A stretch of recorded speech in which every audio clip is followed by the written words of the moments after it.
What's the result I'm after? If you know exactly what it is you really want, what you desire, what you're really after, clarity is power. The more clear you are and specifically what you want, the faster your brain can get you there. But if you're generally saying things like, what do I want? Well, I want more money. Fine, here's $1, get out of here. Did you achieve the outcome? Yeah, when you're that general, you think you're not getting your goal, you are. The way you language your goal, the way you think about it, you're receiving it. I want to feel a bit better. I want to lose some weight. Fine, you lost a pound, you're done. Because your brain's like a servo mechanism and a bomb and a missile. The old days, you shoot a missile and the target was going, and if you missed the trajectory, you missed it. Today, what happens when the missile's not on course? What happens? It locks on the heat signature, and what does it do? It moves and follows it. That's the way your brain is if it knows the outcome, if it knows the result. So RPM starts with, I got to know the result. This is a results planning system.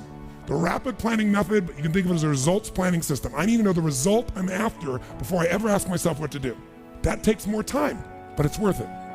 Now, for time's sake, I'm not going to do this with you right now, but I'll tell you what I do when I've taught this to people and I've got a full weekend to do this in. Just give you a picture. If I asked you right now to write out your name, your full name. Now, some of you abbreviate your signature, but write out your full name in cursive. Go and do that one time. Write out your full name in cursive. I can't even use the word cursive. Is that really the word people still use?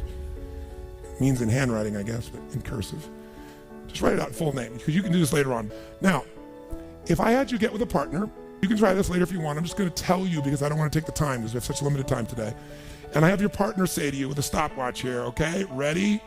And I go, go. And you write it out. And you tell me when you're done. I go, stop. And I write down how long that was. Let's say you wrote out your signature and it took 5 seconds. And I say, ready? Write it out. Ready? Go. You tell me when you're done. Stop. And I write down 5 seconds. I have to do that 10 times.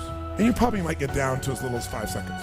If you have like an iPhone, you could do it. I want you guys to write every other letter in cursive. Most of you will take twice as much time in the beginning, and then eventually, what's interesting is, in the last 2 or 3, and this makes you cut it by 2/3 of the time. There's something happens when you break an old pattern and you do it fresh.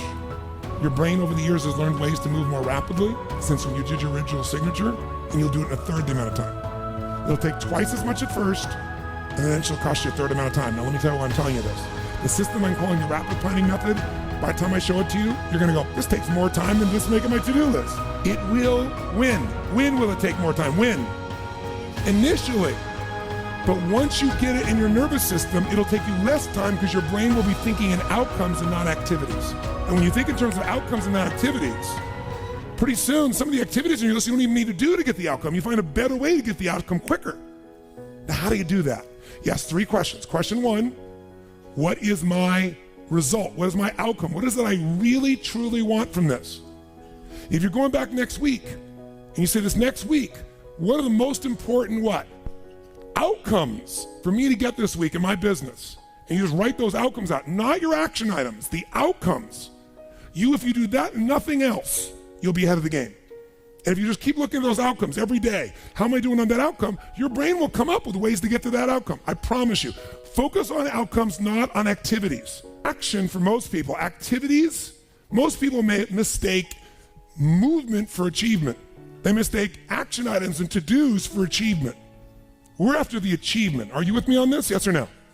It's a different way of thinking, and I think all of you inherently have it, but if you make this ritualized, just like the things you've learned this week, they're all great, but if you don't systematize them, they'll work when you do them. But if you systematize them, right? And you see like Mr. Hallman here, where he goes in and just does it and makes sure it's being done again, or what you've seen Chet do, or what I do. You just do it over and over again, you don't miss it. Now the results are geometric. So I want to get you to systematize the thinking, whether you do it visually the way I'm going to show you or not. So, first question, what's the result I'm after? What's the ultimate result? What do I want out of this week, out of this thing, out of my business, out of my life, for my body? And you want to be as what as possible when you describe that outcome, that result, as what? As clear and specific as possible. Generalities will confuse you. So it might take you longer than just writing down call so-and-so to think, if I'm calling my son, I'm going to call Jarek, or I'm going to call my brother. This is what goes through my head before I call him, always.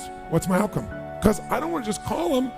I want Jarek to feel loved by his dad, or I'm thinking about what's my outcome. I've got to talk to him about this thing that's out there. I've got to make sure I get through to him on this because I want to guide him and move him in this direction. That's what I want to be as his father. I don't want to just chit chat. I can do that too. So if you think before every phone call, before every time you're planning your day, and you think before you have any meeting, what do you think the first thing I ask of anyone when we sit down in a meeting is? Okay, what are your outcomes? What are the outcomes for this meeting? First thing I want to know, because sometimes it takes longer to the outcome. I want to do it in that time, but I must deliver the outcome. It wasn't like, it was like, I woke up and said, I'm gonna change my fucking life. I was being haunted for fucking years of just being a loser. But I'm back here, and I went to the recruiter's office, and they said pretty much, I saw this Discovery Channel show about Navy SEALs. I said, I'm afraid of the water. I gotta become somebody I'm proud of. Long story short, went to the recruiter's office, he said pretty much, you're fat and you're black. I said, man, you observant motherfucker. But what happened was, he said I only had a few months to lose 106 pounds. So I'm back in this restaurant, fucking 1 o'clock in the morning, spraying cockroaches. I hit the motherload of cockroaches. They come falling over my fucking head everywhere. Rats and shit. I was spraying this stuff around. And it was in that moment, I realized this is the rest of my fucking life. And I saw how disgusting my life was and how miserable I felt inside. And the change I had to make came from literally listening to the fact that I am a born loser. I didn't want to die a born loser. I didn't want to die that way. I wanted to die wringing my soul out everything I had. So in that moment, I made a very big decision to put everything I had, like at Vegas, put everything on black, put everything on David Goggins. Everything. Went in and came out, this motherfucker right here. Everybody will do something which will go wrong, no matter in which type of field. But after it went wrong the first time, the question is, how are you going to continue? If you are starting to be wise, intelligent, you are observing the situation, why did you make it wrong? What was the mistake?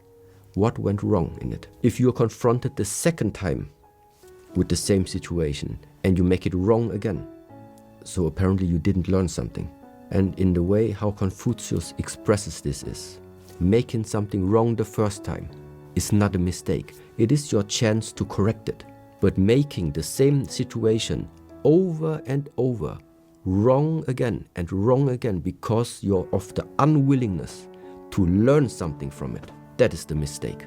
That something goes wrong the first time, this is not the mistake. If you don't observe the situation, take the knowledge out in order to make a better outcome for the future. If this is not your trial, if this is not what you're aiming for, then it's a mistake.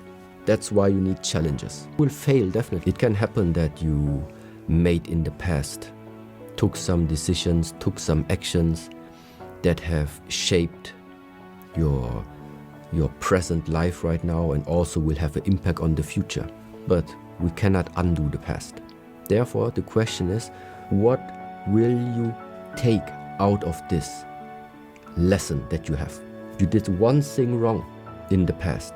Now it's following you your whole life long.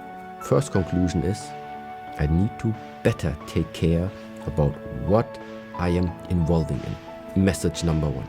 Now, some things you cannot undo, yet there is still the possibility to rebalance things.